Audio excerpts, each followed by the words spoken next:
Innal hamdalillah nahmaduhu wa nasta'inuhu wa nastaghfiruh wa na'udzu billahi min shururi anfusina wa min sayyiati a'malina may yahdihillahu fala mudhillalah wa may yudlil fala hadiyalah. Asyhadu an la ilaha illallah wahdahu la syarikalah wa asyhadu anna Muhammadan abduhu wa rasuluhu alladzi la nabiyya wa la rasula ba'da. Segala puji dan syukur marilah kita panjatkan kehadirat Allah Subhanahu wa taala atas segala nikmatnya, rahmatnya dan hidayahnya kita di malam hari ini bisa kembali memakmurkan masjid dengan salat berjamaah dan silaturahmi dan majelis taklim dan sedekah. Semoga segenap ibadah tersebut telah diterima dan dilipat gandakan pahalanya dan keberkahannya di sisi Allah Subhanahu wa taala. Amin ya rabbal alamin. Fa inna asdaqal hadits kitabullah wa khairal hadi hadi Muhammad sallallahu alaihi wasallam wa syarrul umuri muhdatsatuha inna kulla muhdatsatin bid'ah wa inna kulla bid'atin dhalalah. Nuhayyikum bi tahiyyatillah. Assalamualaikum warahmatullahi wabarakatuh. Hadirin yang dimuliakan Allah, ada dua tema yang masih nyambung yang saya sedang sampaikan di masjid ini. Yang di subuh pagi tentang A'wanud Dhalamah, tentang para penolong dan pendukung kezaliman. Dan satu lagi belum selesai juga, yaitu tentang dosa besar dan dosa kecil. Subjudul yang kedua yang sudah saya sampaikan entah udah berapa pertemuan ini, yaitu tentang 24 faktor penyebab maksiat menjadi lebih besar dosanya. Yang sudah saya sampaikan pertama, istihlal, menganggap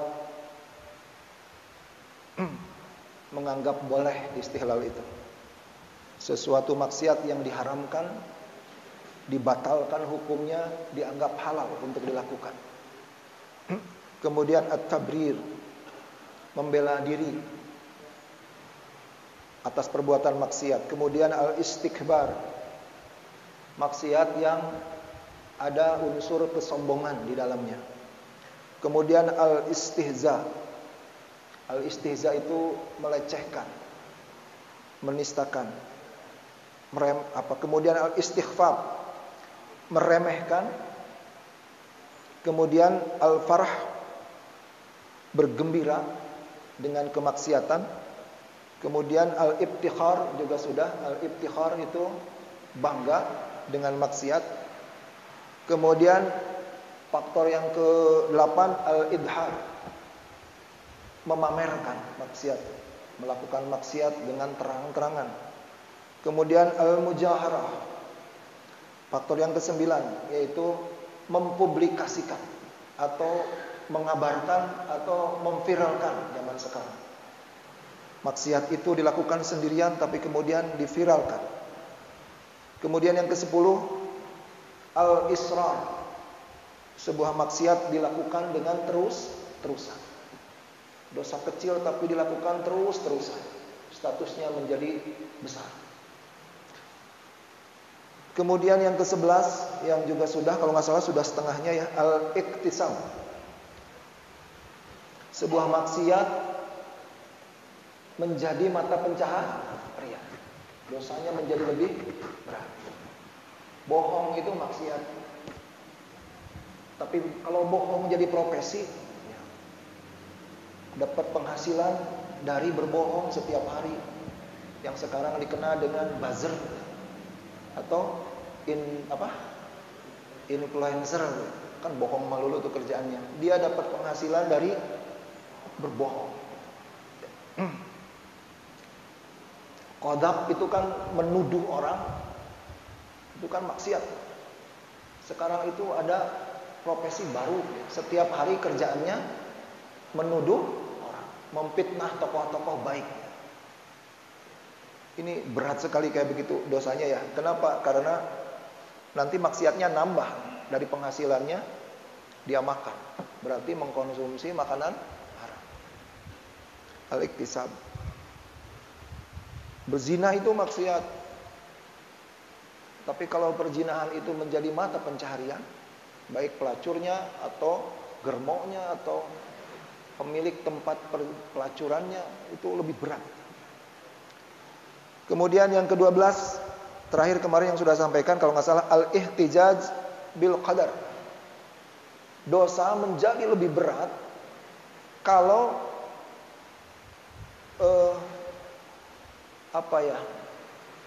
membela diri dengan takdir. Saya kan preman udah takdir gitu. Itu lebih berat dosanya itu. Itu kelakuan orang-orang musyrik. Mau pakai dongle infokus? Mau pakai dongle infokus nggak? Dongle infokus, bahasa Arab semua nih. Oh, bahasa Nantilah. Ada dongelnya ya? Bisa dari sini langsung ke situ. Oh, udah ada. Iya, berarti nantilah saya terjemahin dulu. Ini bahasa Arab semua ditampilin juga kurang. Bahasa Arab semua dan gundul, gimana tuh? Kalau infokus tuh pakai PowerPoint dulu, ya nantilah pertemuan berikutnya. Pakai PowerPoint, disyakalin, diterjemahin, gitu kan? Enak tuh tampilnya. Terus hurufnya rada gede-gede biar kelihatan ke belakang. Ini kayaknya kurang pas kalau tampilin. Ya bagus pakai dongle ya. Al-ihtijaj bil qadar. Orang musyrik itu ternyata di zaman dahulu, di zaman para nabi, mereka menyembah berhala itu membela diri dengan takdir itu ya. Di surat Al-An'am ayat 148 Allah berfirman, "A'udzubillahi minasyaitonir rajim. Sayaqulul ladzina asyraku law sya'allah ma asyrakna wala abauna." Orang-orang musyrik itu berkata, seandainya Allah berkehendak, seandainya Allah menakdirkan, kami ini tidak akan musyrik gitu. Nenek moyang kami juga tidak akan musyrik. Berarti dia nyalahin apa betul?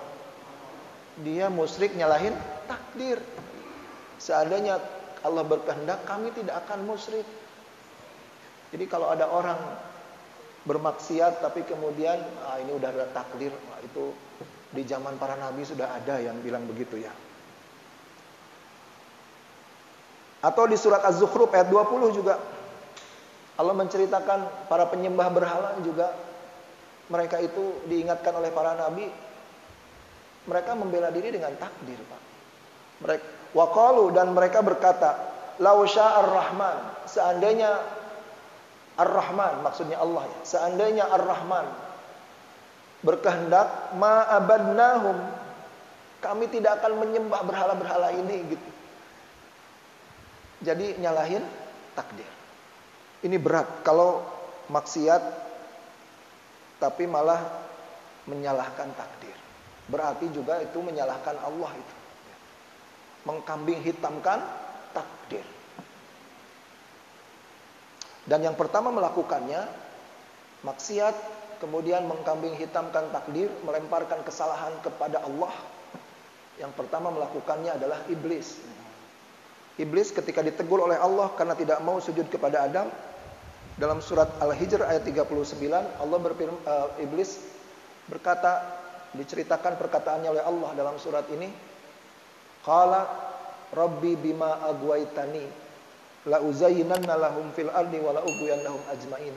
Rabbi, kata setan, kata iblis, Rabbi, wahai Tuhanku, bima agwaitani, karena engkau telah membuat aku tersesat gitu. Nyalahin siapa dia tuh, Pak? Nyalahin Allah dia. Ya Allah, karena engkau telah membuat aku tersesat, maka aku akan menyesatkan manusia semuanya gitu. Itulah pelaku pertamanya, orang yang menyalahkan takdir, orang yang mengkambing hitamkan takdir adalah iblis. Kemudian diikuti oleh para penyembah berhala, oleh orang-orang musyrik juga sama statementnya itu. Mereka mengkambing hitamkan takdir. Nah, kemudian pernah saya contohkan kan, ada kan zaman sekarang kayak begitu? Ada ya, yaitu orang seringkali dengar orang-orang yang nggak pakai jilbab. Kenapa nggak pakai jilbab? Belum dapat hidayah, gitu. Itu nyalahin Allah itu, Pak. Ya. Kenapa nggak belum naik haji? Kenapa belum haji? Belum dapat panggilan. Padahal di Quran sudah disuruh. Nah, mengkambing hitamkan Allah, melemparkan kesalahan kepada Allah. Inilah maksiat akan menjadi lebih berat. Kemudian yang ke-13, faktor yang membuat maksiat menjadi lebih berat dosanya adalah al-ya'su minal maghfirah. Putus asa dari ampunan Allah. Ya, makanya jangan pernah, sebanyak-banyaknya dosa kita pernah lakukan, jangan pernah merasa putus asa dari rahmat, kasih sayang dan ampunan Allah. Karena perasaan itu akan membuat dosa itu menjadi lebih berat lagi. Mari simak sabda Rasulullah. Kata Rasulullah suatu ketika ditanya dari Abdullah bin Abbas, hadisnya dari Abdullah bin Abbas. Sebentar, ada salah nulis hadisnya ini saya. Dari Abdullah bin Abbas bertanya, Su'ila Rasulullah SAW mal kabair. Ada seorang laki-laki bertanya kepada Rasulullah, apa yang termasuk dosa sangat besar itu? Rasul menjawab, asyirku billah, syirik kepada Allah, wal ya'su min rauhillah, pesimis, putus asa dari rahmat Allah. Ada nggak orang kayak begini? Ada, Pak. Ya. Itu orang-orang yang sudah terlalu lama bermaksiat, kemudian kepalang basah. Gitu. Kepalang basah, kepalang tanggung, merasa tidak mungkin berubah menjadi orang yang baik. Padahal usianya sudah tua, sudah kepalang basah. Orang seperti ini maksiat-maksiatnya menjadi lebih berat karena ada faktor itu, al-ya'su min rauhillah. Padahal Allah jelas-jelas dalam surah Az-Zumar ayat 53, Allah berfirman, a'udzubillahi minasyaitonirrajim, qul ya ibadi alladzina asrafu ala anfusihim la taqnatu min rahmatillah. Wahai orang-orang yang berlebihan, yang melanggar batas terhadap dirinya, maksudnya banyak berbuat maksiat, jangan kalian berputus asa dari rahmat Allah, dari kasih sayang Allah. Seseorang yang merasa kadung hidupnya, merasa sudah terlanjur, merasa sudah kepalang basah, banyak maksiat, kemudian tidak ada niat lagi untuk bertobat karena merasa tidak mungkin diampuni oleh Allah karena terlalu besar dosanya. Orang seperti ini sesungguhnya udah persis mengikuti iblis gitu ya. Karena iblis itu disebut iblis, tadinya kan bukan iblis, Pak. Tadinya Ajazil namanya itu, rajanya seluruh jin, yang kepandaian, kepintaran, keluasan ilmunya dan kemampuan fisiknya itu hampir mendekati para malaikat. Udah ribuan tahun beribadah kepada Allah, bukan cuman paling pintar, paling gagah, tapi juga paling soleh. Namanya Ajazil. Ketika dia menolak sujud kepada Adam, maka oleh Allah dibilang iblis, diganti namanya menjadi iblis. Iblis itu dari ablasa, yublisu. Artinya itu putus asa. Putus asa dari apa kira-kira? Putus asa dari ampunan Allah. Putus asa dari rahmat Allah. Maka orang yang sudah merasa terlalu banyak dosanya dan tidak mungkin diampuni oleh Allah, itu sudah persis seperti iblis. Itu ya, jadi perlu disampaikan kepada orang-orang yang bergelimang maksiat sudah sangat lama, bahwa innallaha yaghfiru dzunuba jami'a, sesungguhnya Allah itu menghapuskan dosa seluruhnya. Tidak ada dosa yang terlalu besar untuk diampuni oleh Allah selama dia bertobat sebelum meninggal. Dosa syirik itu tidak diampuni kalau ke bawah mati, Pak. Kalau sebelum meninggal sempat bertobat dan tobatnya tobat nasuha, dosa musyriknya mau sebesar apa juga diampuni. Diampuni.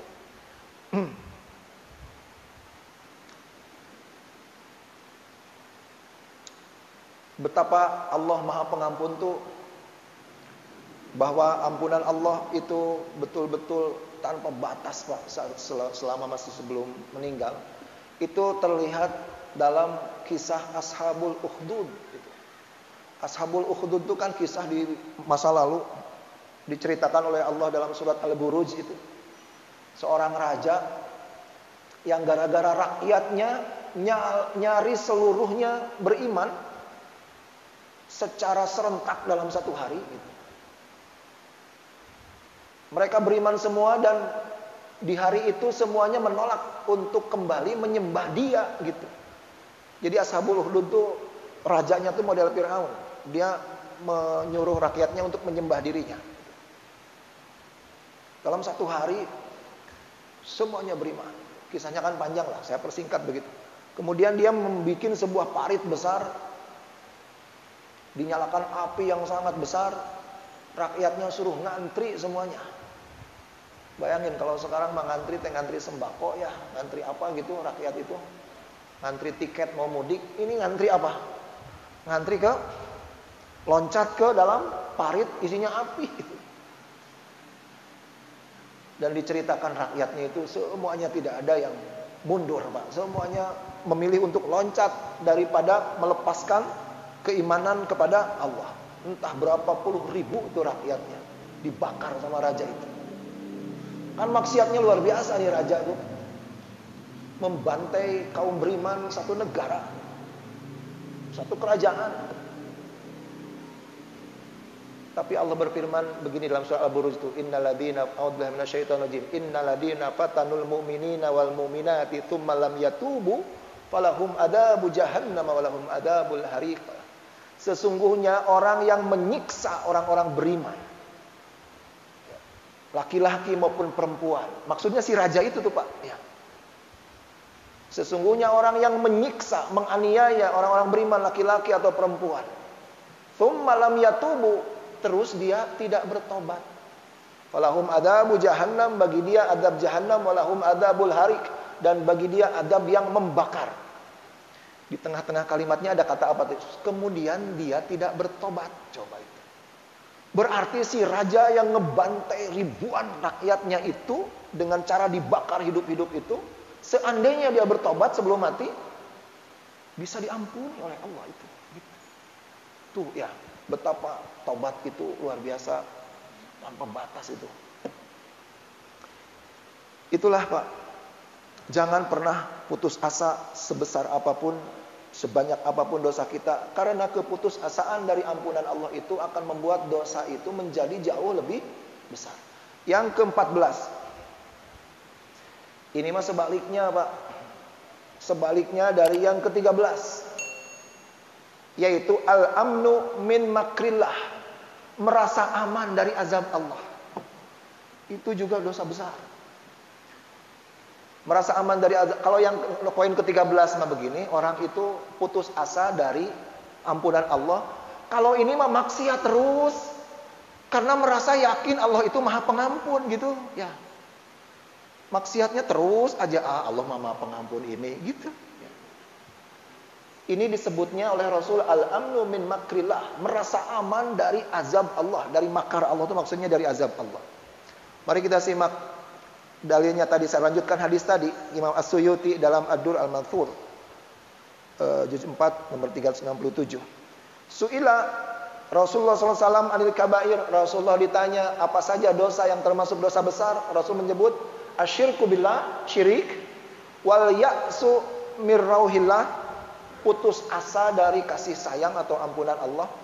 Kemudian wal amnu min makrillah, merasa aman dari azab Allah. Ada kayak begini, ada juga Pak ya. Yang poin 13 ke 14 itu sama-sama orang yang tidak paham tentang ampunan Allah. Kalau yang ke-13 menganggap ampunan Allah lebih kecil dari maksiatnya gitu. Kalau yang ke-14 menganggap dosanya dia terlalu kecil dibanding ampunan Allah gitu. Jadi terus aja maksiat. Kenapa? Karena merasa Allah itu Maha Pengampun. Sikap kayak begini ternyata maksiat berat juga gitu. Maksiat berat juga. Dalam surat Al-A'raf ayat 169, Allah menceritakan golongan manusia yang akan masuk neraka ini. A'udzubillahi minasyaitonirrajim. Fa khalafa min ba'dihim, maka datanglah generasi setelah mereka, khalafun, sebuah generasi, warithul kitab, yang mewarisi kitab suci, maksudnya kitab Taurat, orang Yahudi. Yakhuduna aradu hadal adna, tapi mereka mengambil harta dunia yang sangat rendah, maksudnya mereka mengkonsumsi makanan harta dunia yang haram, yang diharamkan oleh Allah. Wa yakuluna, sambil mereka mengkonsumsi harta haram itu, yakuluna, mereka mengatakan sayum farulana, nanti juga diampuni sama Allah, gitu. Ya. Karena merasa Allah bakal mengampuni, maka mereka terus aja maksiat. Gitu. Tidak ada rasa takut sama sekali dengan azab Allah. Gitu. Itulah Yahudi, Pak. Ya. Lebih parah lagi kemudian Nasrani, karena mereka menganggap seluruh maksiat sudah diampuni. Dengan sebuah cara, yaitu penebusan oleh meninggalnya Yesus. Gitu, ya. Inilah yang disebut al-amnu min makrillah.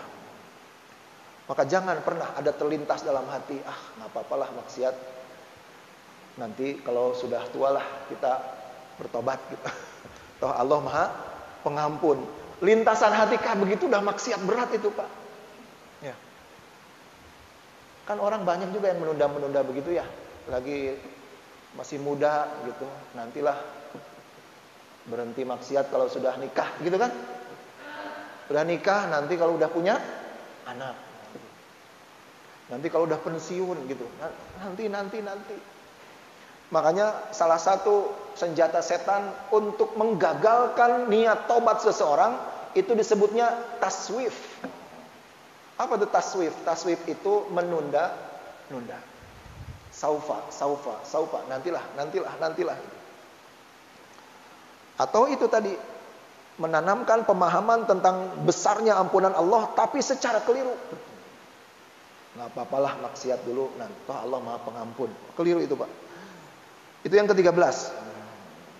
Merasa aman dari azab Allah dan merasa bahwa segala dosanya suatu saat akan diampuni oleh Allah. Yang ke-15, maksiat menjadi jauh lebih berat dosanya adalah faktor apa nih yang ke-15? Maksiatul alim. Sebuah maksiat lebih besar dosanya kalau pelakunya seorang alim. Inilah makanya bahayanya ya. Semakin dalam ilmu kita tentang ajaran Islam, maka maksiat kita itu semakin berat. Ya. Tapi jangan juga kemudian berkesimpulan, kalau gitu berhentilah majelis taklim gitu. Karena kata Ustadz, kalau ilmu keislaman kita makin banyak, maka maksiat makin berat. Tapi solusinya bukan berhenti majelis taklim, berhenti nuntut ilmu, malah maksiatnya lebih berat lagi tuh. Gitu. Maksiatul alim. Apalagi kalau yang bermaksiat itu seorang alim, seorang ulama. Lebih berat lagi tuh. Mari kita baca ya. Surat As-Saff, ayat Quran dulu. Surat As-Saff ayat 2 sampai 3 kan? A'udzubillahi minasyaitonirrajim. Ya ayyuhalladzina amanu lima taquluna ma la taf'alun. Wahai orang beriman, kenapa kalian berbicara tapi tidak melakukan? Ini maksudnya orang ngasih nasihat tapi dianya sendiri enggak mengerjakan apa yang dia nasihatkan. Ngasih nasihat berarti kan dia orang berilmu tuh, Pak. Bukan karena nasihatnya, tapi karena dia orang berilmu. Orang berilmu saja dia tidak mengamalkan, udah berat, Pak. Apalagi selain berilmu, dia menasehatkan ilmunya itu, tapi dia sendiri tidak melakukan, lebih berat lagi. Lebih berat lagi. Ya. Jadi alim saja sudah berat dosanya, apalagi dai. Beda ya. Kalau alim itu baru dia banyak ilmu. Kalau sudah dai, dia sudah menyampaikan ilmunya. Lebih berat lagi. Mari kita simak sebuah hadis Sahih Bukhari 1297 dari Samurah bin Jundab. Ini cerita tentang Rasulullah diperlihatkan azab barzakhiyah. Azab di alam barzakh. Ada dua pendapat ulama. Ini ada yang mengatakan ini azab di alam barzakh. Ada yang mengatakan ini azab di alam di neraka. Dua pendapat. Ini salah satunya saya potong, hadisnya panjang banget ya. Walladzi ra'aituhu yusdahu ra'suhu farajulun 'allamahullahu al-Qur'an fanama anhu bil-lail wa lam ya'mal bihi bin-nahar. Yuf'alu bihi ila yaumil qiyamah. Rasulullah diperlihatkan ada orang-orang yang nanti di hari kiamat itu dihancurkan kepalanya terus-terusan sampai hari kiamat tuh. Makanya yang lebih kuat ini yang mengatakan ini azab alam barzakh.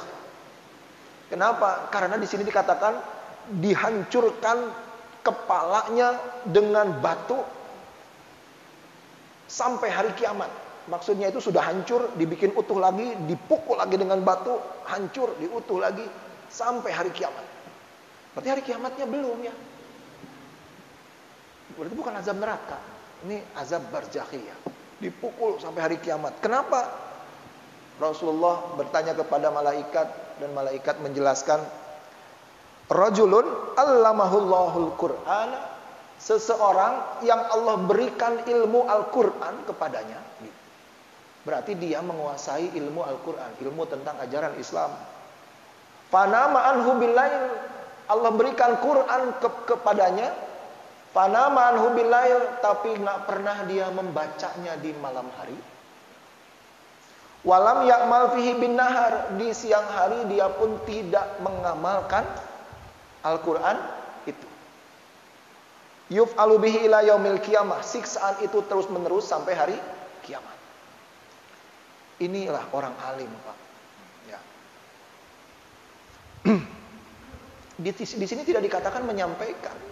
Dia sekedar paham Al-Quran, dia menguasai Al-Quran, menguasai membacanya gitu. Tapi di malam hari dia tidak ada baca. Di siang hari tidak diamalkan ayat-ayatnya. Inilah yang disebut maksiatul alim. Maksiatnya seorang yang mempunyai ilmu. Azabnya sampai sebegitunya, Pak. Di sini juga ada informasi di hadis ini, Pak. Al jaza'u min jinsil amal. Azab itu biasanya ada kaitannya dengan perbuatan. Azab biasanya ada kaitannya dengan perbuatan. Maksudnya apa?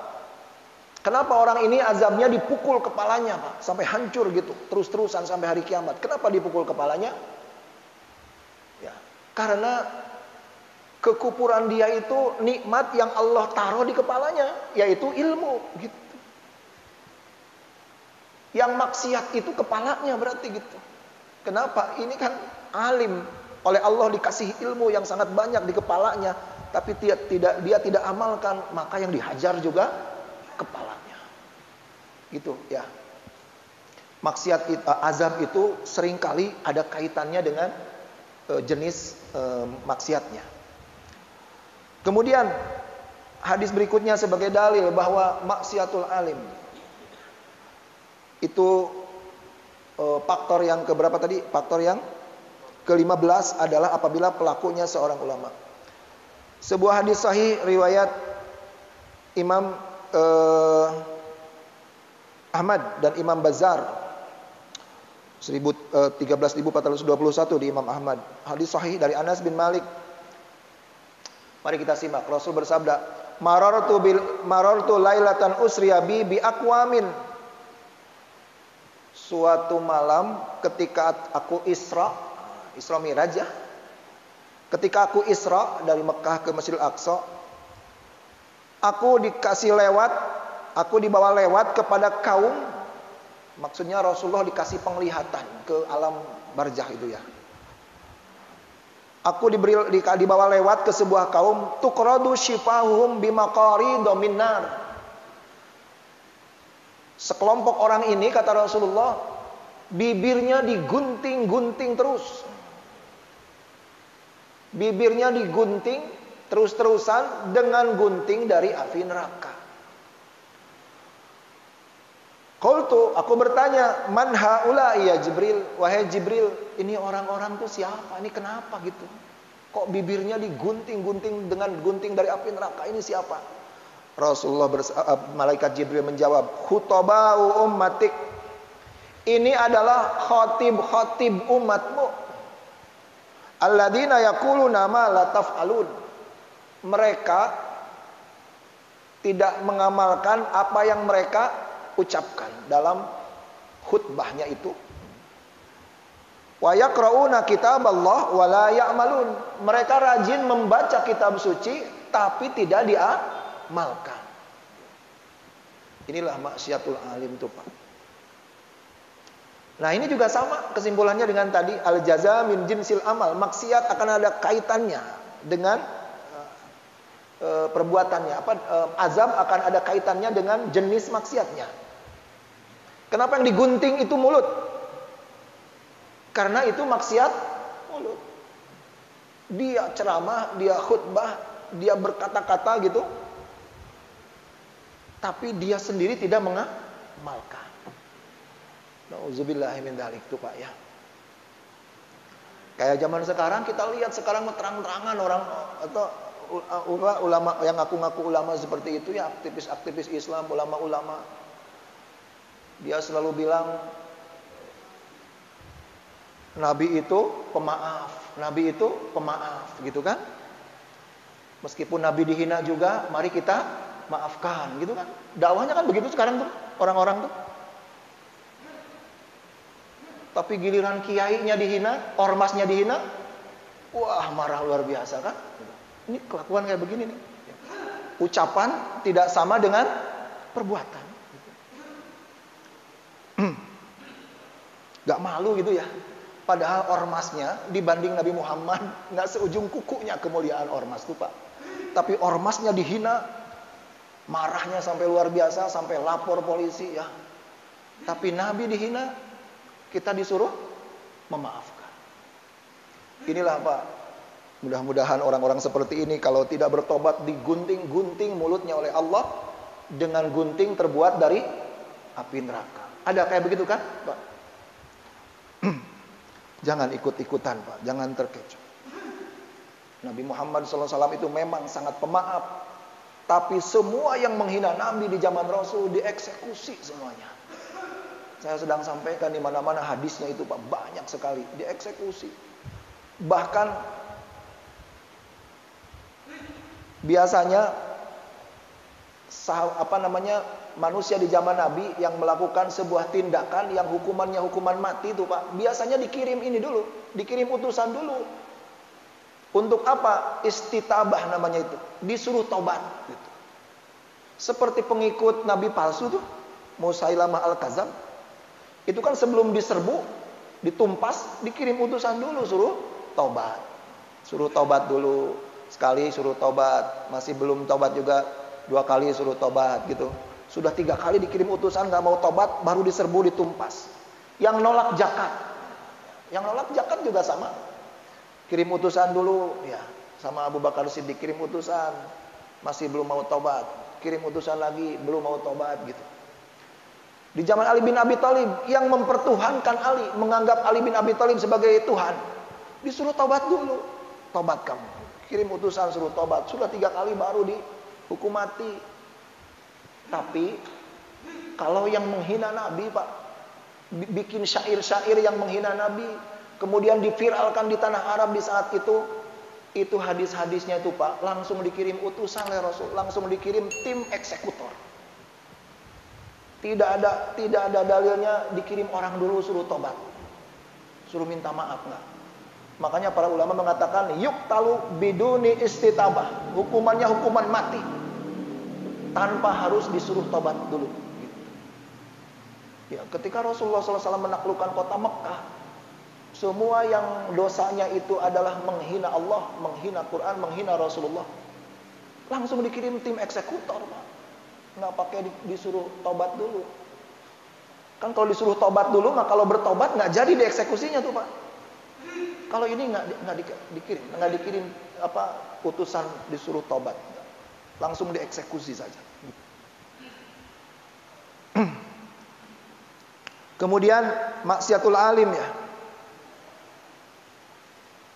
Ada satu hadis lagi tentang maksiat alim itu. Dari Usamah bin Zaid, Rasul bercerita, yuja'ur rajul yaumal qiyamah fayulqa finnar fatandaliku aktabuhu finnar fayaduru kama yadurul himar biraha fayajtamiu ahlun nar alaihi fayakulun. Artinya begini, di neraka nanti ada sekelompok orang yang dia tidak bisa berdiri, dia merayap-rayap saja seperti keledai gitu ya.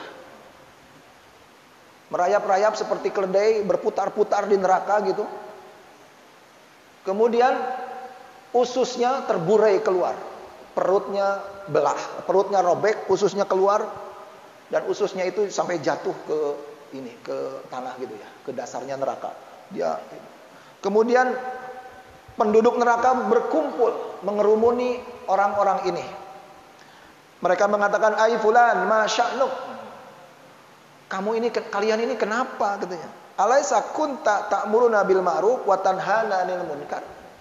Kalian ini kenapa kok azab kalian seperti ini gitu? Bukankah kalian dulu suka amar ma'ruf nahi munkar kepada kami? Berarti siapa Pak ini? Para dai itu Pak, para dai, para ulama. Bukankah dulu kalian ini yang suka amar ma'ruf nahi munkar? Qala, maka orang-orang ini mengatakan kuntu amurukum bil ma'ruf wala ati. Betul, memang dulu ketika di dunia kami memerintahkan kalian berbuat ma'ruf, tapi kami sendiri tidak melakukan. Wa anhakum anil munkar wa ati, dan kami melarang kalian berbuat kemungkaran sedangkan kami sendiri melakukan. Itulah azab maksiat menjadi lebih berat, lebih besar dan lebih mengerikan azabnya ketika pelakunya adalah seorang alim, apalagi seorang dai. Itu yang ke-15. Kemudian yang ke-16. Saya kira satu lagi ya. Yang ke-16. Maksiatul umara. Maksiat menjadi lebih berat dan lebih mengerikan azabnya apabila pelakunya seorang pemimpin, seorang umara gitu. Kenapa lebih besar? Karena memang dalilnya ada ya. Pertama karena ada dalilnya, keduanya karena maksiatnya seorang pemimpin itu sangat rentan untuk ditiru oleh rakyatnya. Kemudian dampak buruknya biasanya sangat luas gitu. Makanya seorang umara segala maksiatnya menjadi lebih berat gitu. Surat Al-Isra ayat 16, Allah Subhanahu wa taala berfirman, a'udzubillahi minasyaitonirrajim, wa idza aradna an nuhlika qaryatan amarna mutrafiha fafasaku fiha fahaqqa 'alaihal qawlu fadammarnaha tadmira. Ayat ini menjelaskan bahwa sebuah negeri akan dihancurkan, fadammarnaha tadmira, akan dihancurkan sehancur-hancurnya kalau para mutrafunnya, mutrafun itu elit penguasa, pembesar, pemimpin, sudah fasaku, sudah berbuat fasik. Ini artinya apa? Kefasikan atau kemaksiatan apabila pelakunya para pemimpin, para penguasa, maka lebih berat dosanya. Karena dikatakan mengundang kebinasaan sebuah negeri sampai sehancur-hancurnya. Ya, saya kira kalau merenungkan ini mah orang-orang yang bercita-cita, berhasrat menjadi pemimpin tuh pasti berpikir ulang Pak ya. Kira-kira kuat nggak itu? Kuat nggak keimanannya menghadapi godaan kepemimpinan yang paling dahsyat itu ya? Dari harta, tahta, wanita. Yang paling berat itu godaan tahta Pak. Para ulama sepakat itu. Dibanding harta, goyang rupanya. Dibanding harta, dibanding wanita, yang paling berat itu tahta. Kenapa penjelasan sederhananya? Karena kalau sudah meraih tahta, maka wanita dan harta itu mudah. Gitu. Puncaknya syahwat adalah tahta. Itu saja saya kira sampai situ. Mungkin butuh satu pertemuan lagi lah ya. Sampai 24. Itu udah sampai 16. Ada yang bertanya 5 menit? Ada? Jelas nggak apa yang silakan. Ya.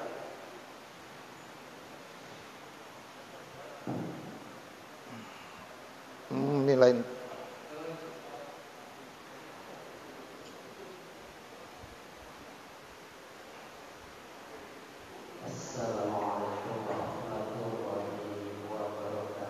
Waalaikumsalam warahmatullahi wabarakatuh. Maksiatnya seorang ahli yang diberi tadi dengan maksiatnya seorang kawan bersama seorang maksiat, cara tobatnya sama nggak? Ya. Assalamualaikum warahmatullahi wabarakatuh. Waalaikumsalam warahmatullahi wabarakatuh. Cara tobatnya sama ya, sama tobatnya itu. Tapi justru ketika dosanya lebih berat, maka tobatnya harus lebih sungguh-sungguh. Ucapan astagfirullah wa atubu ilaihnya harus lebih banyak gitu ya. Ketika dosa lebih berat, maka tobatnya harus lebih dahsyat. Kalau bisa mengusahakan agar sampai menangis ketika bertobat, usahakan. Tobatnya harus lebih dahsyat, lebih sering. Carilah waktu-waktu, momen-momen yang paling makbul untuk berdoa. Kenapa? Bertobat itu kan doa, salah satu itunya, salah satu prakteknya. Memohon kepada Allah agar dosanya diampuni. Kemudian dihentikan dari ketertarikan dan kecanduan terhadap dosa tersebut. Tobat itu pada dasarnya salah satu prakteknya adalah berdoa, minta diampuni dan dikasih hidayah. Maka selain harus lebih sering, pilihlah momen-momen, waktu-waktu dan tempat-tempat yang lebih makbul untuk memohon ampunan itu kepada Allah. Sama saja prakteknya mah ya, sama saja. Apabila yang berbuat dosa itu seorang alim kan tadi, seorang ulama. Iya betul. Ada lagi? Cukup ya. Saya kira sampai di situ saja. Terima kasih atas perhatiannya. Terima kasih atas pertanyaannya. Mohon maaf belum selesai juga karena memang materinya panjang. Saya tutup dengan doa, Rabbana hablana min azwajina wa dzurriyyatina qurrata a'yun waj'alna lil muttaqina imama. Rabbana dhalamna anfusana wa illam taghfir lana wa tarhamna lanakunanna minal khasirin. Subhanakallahumma bihamdika asyhadu an la ilaha illa anta astaghfiruka wa atubu ilaik. Assalamualaikum warahmatullahi wabarakatuh.